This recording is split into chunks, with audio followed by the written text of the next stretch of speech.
And just so y'all know, the witchcraft that you see people talk about in like the subreddit on Reddit or even on TikTok, like the little gentrified, prancy, pixie puff or twinkle puff Parker ass spell work that they be talking about, like glamour spells, like, oh, it just changes your the perception of others so that you look prettier and more beautiful, and all of that fake like prancy nonsense. That's not real witchcraft. It's not the real magic that they use. The real magic they use warps reality entirely. The real magic they use can make someone look like an entirely different person. The real magic they use can make a baby look like yours and it's not yours. The real magic they use can trap someone in a jar or a doll or something like that. The real magic they use can make clones, body doubles. The real magic they use can use mirrors as portals and watch you from your mirror or your TV screen. Bro, I could keep going on and on, bro. Like, yo, the real magic they use can summon demons or entities that monitor you. It'll be like literally like a flying entity that just watches you and they can see straight through what the entity can see. Now, that's not all witchcraft. You can do that with spiritual abilities too, but still. The real magic they use can kill someone in a single attack. A death spell can obliterate most people. You feel me? Like, the real magic they use can make you fall in love with someone when you don't love them and make you lust after someone that you're not attracted to. And you'll be in a relationship with that person, having sex with them. You're pretty much getting assaulted, sexually assaulted. But it's through magic, so you feel like you're doing it under your own will, but you're not.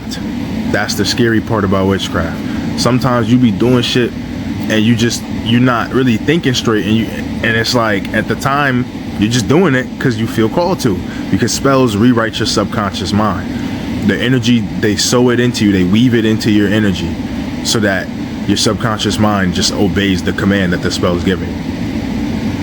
So by the time you wake up from those spells and realize, like, yo, I really did that, and then you're thinking to yourself like, damn, why would I do that? You're so confused and lost, and there's no explanation if you don't even know what witchcraft is or how spells work, or if you were under spell work. It's scary, bro.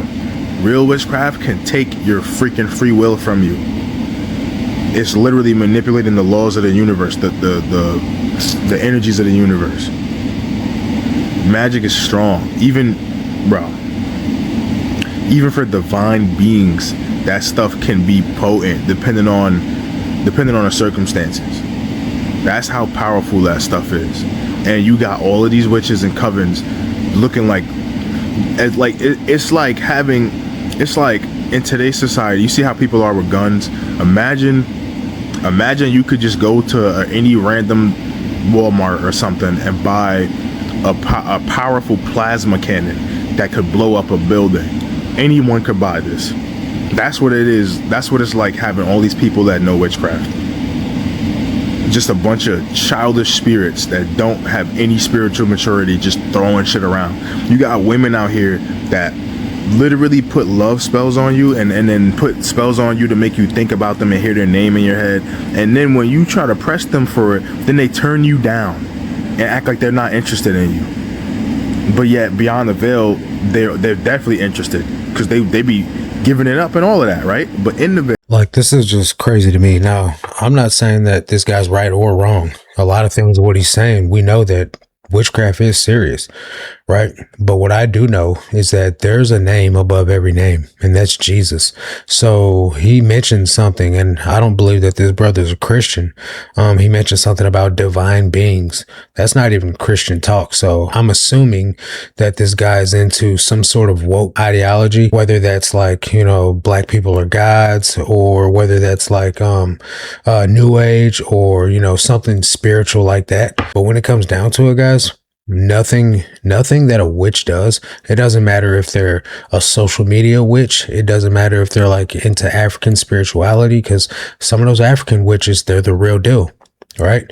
And they ain't playing around out here. Some of these Hispanic witches are the real deal, and they're not playing around out here either. The Romanian witches, them gypsies, they're not playing, guys. They do this stuff. Like, it's not like the little cute, cuddly new age. I'm just going to, play with some crystals and stuff like that. Like, yeah, that's a form of witchcraft. That's a form of using something in a manner in which God didn't create it. But there's people out here, I've done multiple videos on them, guys, where there's markets where you can go and buy a spell from someone that's literally trying to get you to fall in love with them, or trying to manifest money, or whatever the case may be. And all of it comes with a cost. But here's the thing. None of it's going to be, it's not forever. It's not permanent. These results that you get from it are fleeting, and it's all done by demonic activity, right? The person has no power. It's the demons that they invoke that have the power. And we see in that movie, The Craft, from back in the 90s, that those girls, they were doing spells in there. They did a love spell, and that boy ended up dying. And then they got rich. And then, what I can remember, the girl had her mom's boyfriend got killed, and then they got a life insurance policy or something like that. But even at the end of that movie, she ended up in a nut house.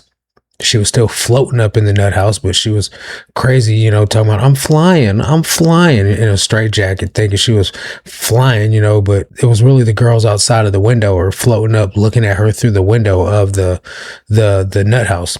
Now, I'm not saying that witches are out here flying around on brooms, but I do know that there's a lot of weird demonic stuff going on out there, guys, and we cannot take it lightly.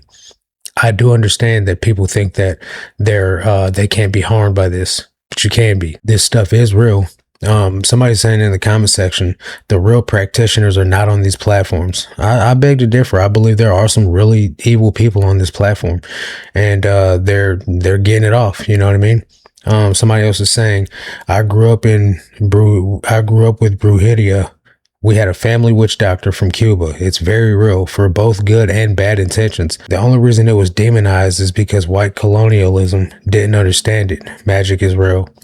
So there's a lot of people in this comment section, a whole lot of people talking about colonization, and that's why craft has been deemed as bad. I don't see why anybody would think that casting a spell on someone would be a good thing. As an African, I'm telling you right now, the stuff you see in the motherland will not give you a choice on whether you want to believe or not. You will just start believing because it's happening in real time in front of your face. African witchcraft is on a different level. I'm a very skeptical person, and I don't believe in things I don't see, but the things I've seen with my eyes, insane. Arabic Islamic witchcraft, along with South African witchcraft, is so petrifying, so horrifying. People curse people with just a needle, just a word, and it is horrific and scary. I'm even afraid of thinking of it because of how heavy it is. Real witchcraft is scary. I'm Kenyan. My auntie is a real one. She's done so many messed up things. When I was young, my mom banned me from going to her house after I spent the night there, and she could hear the jinns walking and playing around. They can literally make dead people rise and live amongst normal people. 52 comments on that. Somebody says, what? They say, yes, they use dead people most of the time to do their dirty work. Can we sense it, whether the person is dead or alive? I don't know exactly, but from what I heard, the person seems off and they don't show emotions in anything they do or say. Nope, they look like a normal person. Only when their relatives find them, they disappear. So I don't know if I believe that. I'm not saying that nothing's impossible, but I don't know if I believe that. Now, we do have examples of Jesus and Paul bringing somebody back to life, or was it Peter? I think it was Paul that was speaking and that boy fell out the windowsill. So we know that Jesus can do it, but we're not going to attribute any gifts of the spirit to any demonic entity out here. Now, there's tons of these comments in the comment section. This is so real, and notice how as Africans avoid those voodoo talk because we know the powers of witchcraft and consequences. And I don't know if you guys, this might not be something that comes across your TikTok or comes across your feed, but there's this lady out here named the Woo Lady who's kind of been in recent social media news for doing spells on celebrities, getting them to, what they call it is, if you guys don't understand, is they get them to trick off on them. What that means is that they'll get a guy to buy them gifts or fly them out for private trips and just blow a bunch of money on them. And she's doing witchcraft to get these celebrities to do this stuff for her, in return boosting her celebrity and getting a lot of gifts out of it. But she's just been exposed for doing witchcraft and doing voodoo. I don't know how anybody's thinking that she just got exposed when her name is the Woo Lady. Woo is not, it's another word for witchcraft. It's another word for voodoo. So I don't know why anybody's so shocked about this. They put it right in your face, guys. They tell you what they are. So what I do know is that you don't have to be afraid of anything, especially when you have the name of Jesus, when you follow Jesus, when you're covered by the blood of Jesus. Stay in prayer, though, guys. Don't think that you could just be a lukewarm Christian and be protected out here. And don't think that everybody has a good heart either. Just because you know somebody that probably does some witchcraft or something like that, you might, oh, they won't do it on me. But people that are doing this stuff, they don't have a conscience. They're not worried about how you feel about things. You know, they're just trying to do it for their results. Now, there are some people that do it and they're doing it with good intentions, but that's white magic. That's the people that are trying to do like healings, or, you know, some people doing tarot readings and things like that. A lot of those people ain't really out here trying to hurt nobody. But at the end of the day, it's still all witchcraft and it's demonic, and we're told not to do it in the Bible. So there's a few more minutes of this video, guys. There's like 5 more minutes of this video. So if you want to hear what else he has to say, I'll share his link in the description. It's the top line in the description, or you could just go right here. It says Big Softy New York is the name of his channel. And the reason why I said I don't think he's a Christian is because his tags are witchcraft, occult talk, and spirituality. So he's into some sort of spirituality, but it ain't Christianity. So yeah, guys, that's going to do it for this one. I'll catch you guys on the next one. Until then, God bless.